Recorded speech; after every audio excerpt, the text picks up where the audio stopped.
La COVID-19 est un virus redoutable et si vous pensiez que parce que vous êtes en bonne santé, vous êtes épargné, j'ai des petites nouvelles pour vous. Je suis en compagnie aujourd'hui de Georges Lara qui a eu le COVID-19. Bonjour Georges.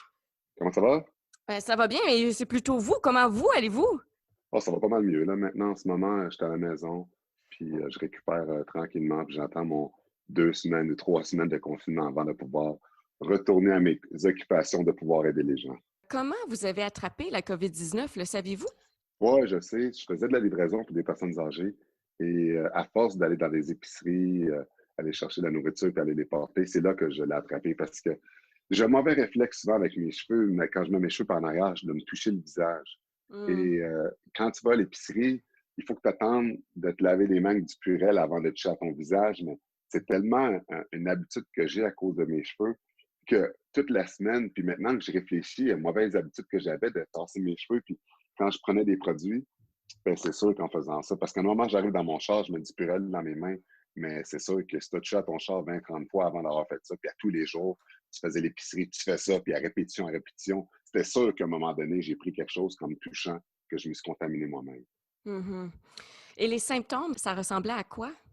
La première journée, c'était pas mal, je vais te dire, j'avais froid, je grelottais, puis ma respiration elle a commencé un petit peu être saccadée. Ça, c'était le dimanche. Puis le pire, c'est que le lendemain, je m'étais mis volontaire pour aller travailler dans un CHSLD.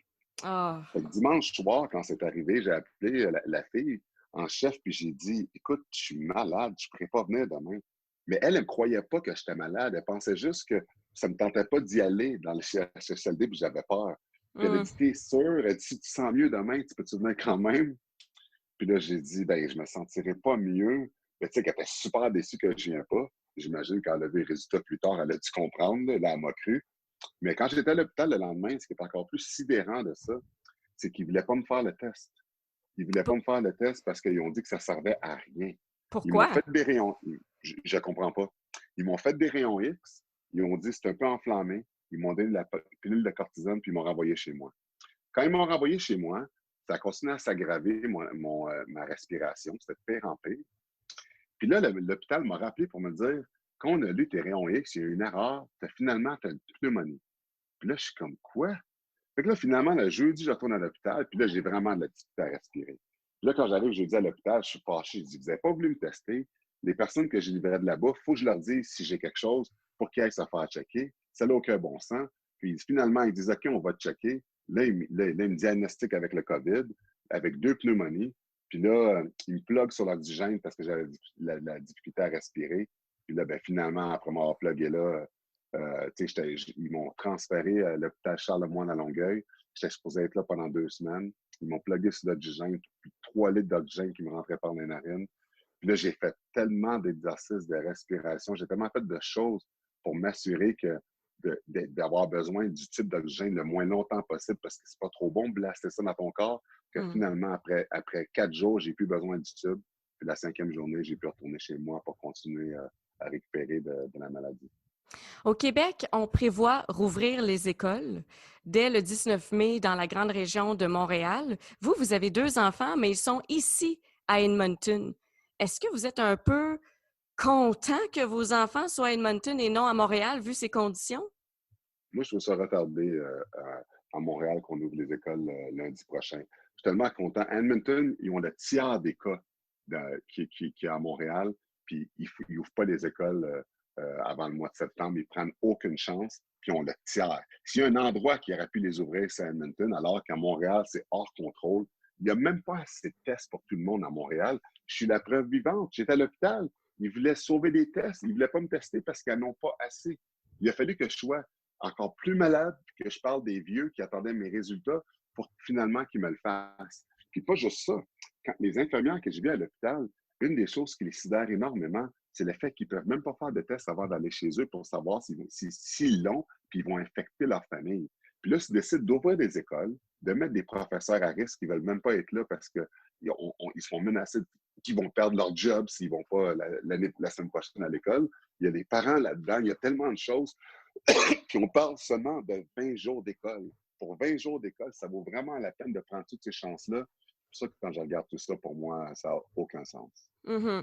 Et vous l'avez dit, les symptômes sont quand même assez...